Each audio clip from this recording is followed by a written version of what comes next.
मोदी जाणार आणि नवीन पंतप्रधान ठरणार अशी माहिती फडणवीसांकडे काँग्रेस प्रदेशाध्यक्ष हर्षवर्धन सपकाळ यांनी हे वक्तव्य केले। फडणवीसांना पंतप्रधान पदाची स्वप्न पडायला लागलेत असंही सपकाळांनी म्हटले।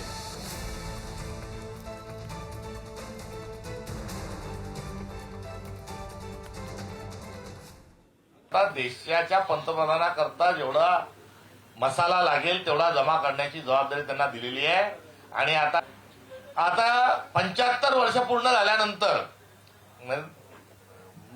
देवेंद्र फडणवीसांचं घर कुठे आहे? नागपूरला आहे।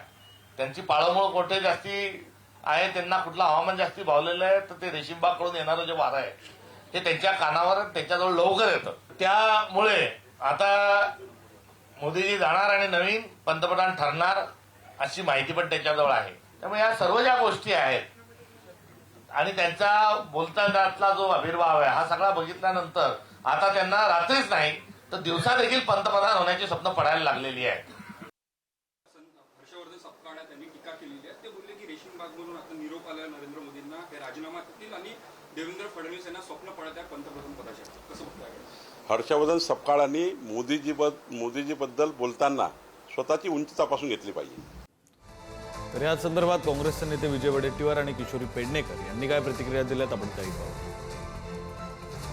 मला माहीत नाही, असं स्टेटमेंट मी आज सकाळी वाचलेलं आहे। प्रदेशाध्यक्षांनी जे बोलले त्यात कुठेतरी त्यांना माहिती किंवा अंदाज काहीतरी कुठेतरी मिळाला असावा। त्यामुळे त्यांचं ते हे आहे की खरं आहे की त्यामागे सत्य किती तथ्य किती, कारण मी त्या संदर्भातली माहिती घेतलेली नाही।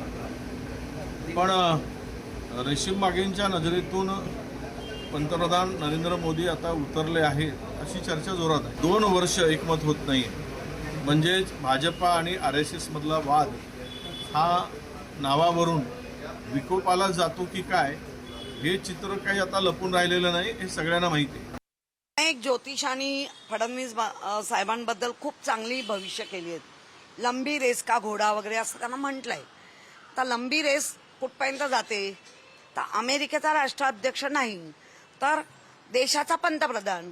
त्यामुळे त्यांच्या भविष्यात तसं लिहिलं असं त्या भविष्यकारांचं म्हणणं असेल, ते त्यांच्या आणि लागले पण असतील तर कोणी कोणाला अडवायचं।